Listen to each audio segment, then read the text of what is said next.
s'il y a l'appel, c'est difficile à arracher le lapel. Il a beau se prôler ici, c'est vraiment difficile le lapel qu'on l'a. Donc c'est vraiment un jeu qui est très très fort. Il y a un gars, Bernardo Faria, qui avait développé ça, qui avait été champion du monde plein de fois avec ça. Tout le monde savait qu'il allait le faire à tous ses combats.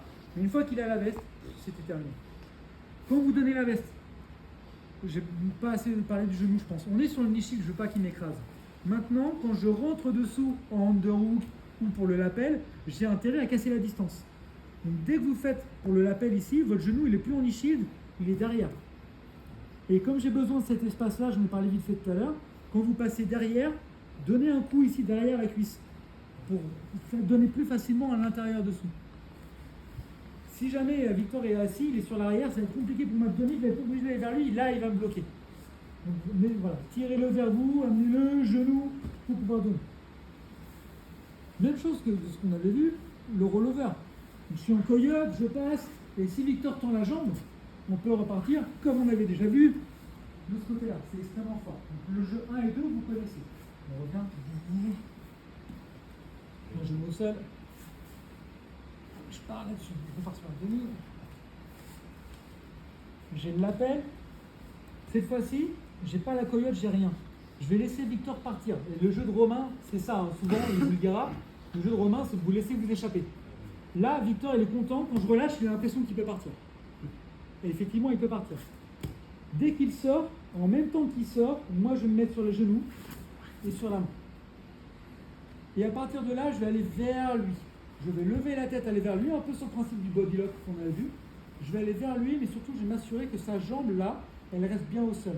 Donc, je vais tirer le lapel vers le bas. Il faut que je réponde à ta question tout à l'heure sur le reste. Je vais tirer le lapel vers le bas et je vais bloquer sa jambe avec mon coude. Je vais vers lui, mais je bloque la jambe avec mon coude. Ça, c'est extrêmement fort. On revient. Si je ne le fais pas et que je vais vers lui, si je lève la tête, main au sol, il faut forcément une fondation ici. Si je vais vers lui et que j'essaye, il va me suivre. Alors si je continue, je vais me relever, j'ai la jambe.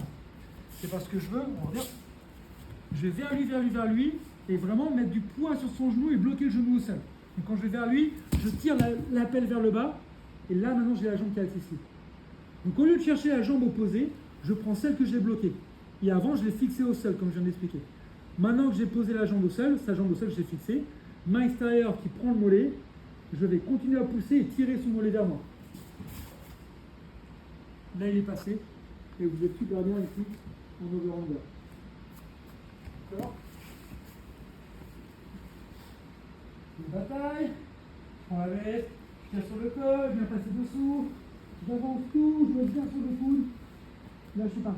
Je commence à faire la coyote, il part. Ou alors je vais laisser partir. Et à partir de là, il faut vraiment que je me mette rapidement sur les genoux avec ma main ici de force. Super important. Je vais aller vers lui, et surtout, avec cette veste-là, je vais fixer son genou au sol. Donc au moment où je vais vers lui, là, ici, il va me suivre. Je fixe le genou au sol, il essaie de me suivre. Je prends mon nez, et je pars. On fixe, on avance, on fixe, on avance. La jambe est de face, il n'y a plus qu'à prendre. Quel col prendre? Les deux peuvent se faire.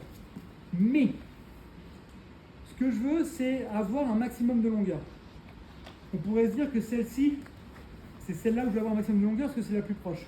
Vous verrez en pratique que de ce côté-là, en fait, c'est super court pour l'avoir. Parce que je dois faire tout le tour de sa cuisse. Je dois passer devant la cuisse et passer derrière. Alors que celle-là, elle est vraiment en direct. Donc c'est beaucoup, vous le verrez, hein, qu'en termes de longueur, c'est bien plus facile de prendre l'opposé. Autre chose, moi ce que je vais vouloir à chaque fois quand je vais me relever, quand je vais faire chuter, souvent, ça va être d'orienter son corps ici. Quand vous faites le body lock, le genou ou autre, ce que je veux, c'est orienter son corps de cette manière-là pour le faire chuter sur le dos. Si vous prenez ce col-là, là vous allez bien fixer ce côté-là. Si vous prenez ce côté-là, c'est pas ce qui va vous aider le plus en termes de tension sur son corps. Donc vraiment, l'appel opposé, c'est plus adapté. Mais si vous n'avez pas le choix et que vous prenez l'autre, vous avez réussi à l'avoir, ça marche bien. Ce qu'il faut, c'est avoir un appel. On passe, on est, je laisse partir, ou au pire, je le pousse là pour qu'il s'éloigne, et à partir de là, c'est absolument fondation forte. Je lève la tête, j'avance vers lui, et surtout en même temps, je tire sur l'appel. Avec mon coude, je viens fixer son genou au sol, et je viens mettre du poids sur le genou. Dès que la jambe est fixée, je vais la chercher, et je la tire vers moi. 1, 2, 3.